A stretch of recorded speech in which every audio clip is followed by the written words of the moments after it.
18 माह के DA arrear पर आया बड़ा अपडेट, सरकार ने लिया बड़ा फैसला, खुशी मनाएंगे करोड़ों कर्मचारी।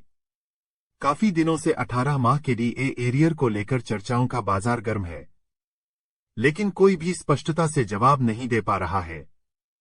यदि आप भी डीए एरियर का बेसब्री से इंतजार कर रहे हैं, तो ये खबर आपके काम की हो सकती है, क्योंकि सरकार ने डीए को लेकर सकारात्मक खबर दी है। सरकार का कहना है कि कोविड-19 महामारी के दौरान रोके गए 18 महीने के डीए और डीआर के बकाये को जारी करने की संभावना जताई जा सकती है। हालांकि अभी तक भी आधिकारिक तौर पर सरकार ने कोई घोषणा नहीं की है। सूत्रों का दावा है कि पहले तो बजट में सरकार ने डीए को लेकर हाथ ही खड़े कर लिए थे, लेकिन बताया जा रहा है कि इस साल के अंत में डीए की सौगात कर्मचारियों को दे दी जाएगी। सुनने में यह भी आ रहा है कि इस एरियर को सरकार 3 किस्तों में पात्र कर्मचारियों के खाते में डालेगी। कोविड महामारी के कारण पैदा हुई आर्थिक परेशानी के कारण सरकार के वित्तीय दबाव को कम करने के लिए जनवरी 2020, जुलाई 2020 और जनवरी 2021 की 3 किस्तों को रोकने का फैसला किया गया था। इसलिए फिलहाल सरकार की तरफ से इन एरियर को जारी करने की कोई योजना नहीं है और केंद्रीय कर्मचारियों को आगे डीए बढ़ोतरी के लिए इंतजार करना होगा। हाँ, विभागीय सूत्र जरूर बता रहे हैं कि दिसंबर में 18 माह डीए और डीआर जारी कर दिया जाएगा, क्योंकि कैबिनेट की बैठक में इस पर चर्चा सकारात्मक रही थी। 53% हो गया वर्तमान डीए। हाल ही में केंद्र सरकार ने केंद्रीय कर्मचारियों के डीए में 3% का इजाफा कर दिया गया है। यही नहीं, डीए को जुलाई से देने के लिए कहा है। कुछ कर्मचारियों के खाते में तो दिवाली से पहले ही एरियर के रूप में 3 माह डीए आ गया था, लेकिन अभी लाखों की संख्या में ऐसे कर्मचारी भी हैं जिनके खाते में इस माह डीए का एरियर आएगा। रिपोर्ट के मुताबिक कैबिनेट की बैठक में इसे एजेंडे में शामिल किया गया था, जिस पर अमल होना शुरू हो गया है। 7वें वेतन आयोग के तहत यह डीए बढ़ोतरी साल में 2 बार की जाती है। इस बार बढ़ोतरी से लाखों केंद्रीय कर्मचारियों और पेंशनर्स को फायदा होगा।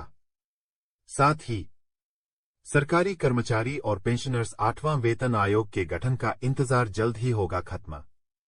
यह सवाल लंबे वक्त से सरकारी कर्मचारियों के मन में हो रहे हैं, क्योंकि 1 करोड़ से ज्यादा सरकारी कर्मचारी और पेंशनर्स 8वां वेतन आयोग के गठन का बेसब्री से इंतजार कर रहे हैं।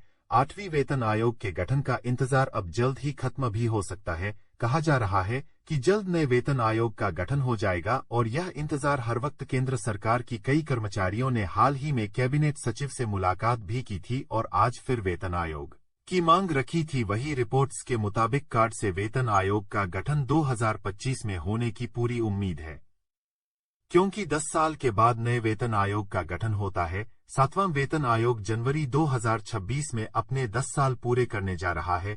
इसकी वजह से पूरी उम्मीद जताई जा रही है। नए वेतन आयोग का गठन अब जल्द ही हो जाएगा और इंतजार भी खत्म होगा। अगर 8वीं वेतन आयोग के सिफारिश से लागू होती है तो केंद्रीय कर्मचारियों का न्यूनतम वेतन भी बढ़ जाएगा, जो 18,000 से बढ़कर लगभग 34,560 रुपये किए जाने की संभावना है। इसका मतलब है कि न्यूनतम वेतन में लगभग 92% की बढ़ोतरी हो सकती है। इसी तरह पेंशन भोगियों के लिए न्यूनतम पेंशन भी बढ़कर 17,280 हो सकती है। इस संशोधन के बाद सरकारी कर्मचारी और पेंशन भोगियों को महंगाई और अन्य आर्थिक कारकों के आधार पर बड़ी राहत मिलता है। वर्तमान में केंद्रीय कर्मचारियों की डीए बढ़ोतरी 7वें वेतन आयोग के फार्मूले के मुताबिक ही होती है। हालांकि फार्मूला में संशोधन भी किया जा सकता है, क्योंकि आर्थिक सर्वे 2024 में सुझाव दिया था कि भारत के महंगे दर्जे में फूड महंगाई दर को शामिल न करने पर विचार किया जाना चाहिए। भारत में केंद्र सरकार की कर्मचारियों को वेतन आयोग की संरचना के अनुसार उनका वेतन मिलता है। आराम करने के लिए 7वें केंद्रीय वेतन आयोग की स्थापना 28 फरवरी साल 2014 को भारत सरकार द्वारा की गई थी। वहीं आगामी वेतन आयोग से सरकारी कर्मचारी और पेंशन भोगियों के वेतन और पेंशन में संशोधन की संभावना है, जो महंगाई और अन्य आर्थिक कारकों को ध्यान में रखते हुए किया जाएगा। यानी कि सरकारी कर्मचारियों को इंतजार है 8वीं वेतन आयोग की घोषणा।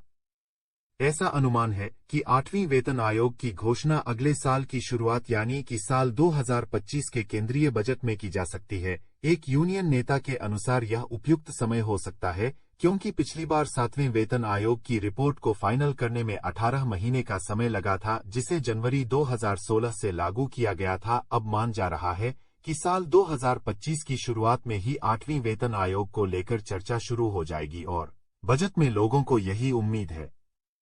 साथ ही पेंशनभोगियों को मिली सौगात, 14 दिनों के बोनस का हक और 53% DA के साथ मिले ये बड़े तोहफे। भारत में केंद्रीय कर्मचारियों को विभिन्न वित्तीय लाभ प्रदान किए जाते हैं, जिसमें वार्षिक इंक्रीमेंट और दिवाली बोनस शामिल है। वहीं पेंशनभोगियों को ये लाभ उपलब्ध नहीं थे। हालांकि हाल की नीतियों में उनके लिए कुछ महत्वपूर्ण बदलाव और अनुकूलन किए गए हैं, जो उनकी आर्थिक स्थिति को मजबूती प्रदान करेगी।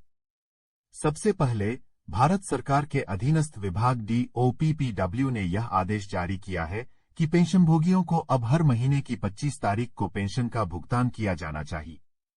यह नीति पेंशनभोगियों को समय पर वित्तीय सहायता प्रदान करने का एक महत्वपूर्ण कदम है और यह सुनिश्चित करेगा कि बैंकों की ओर से किसी भी प्रकार की देरी पर कड़ी कार्रवाई की जाएगी।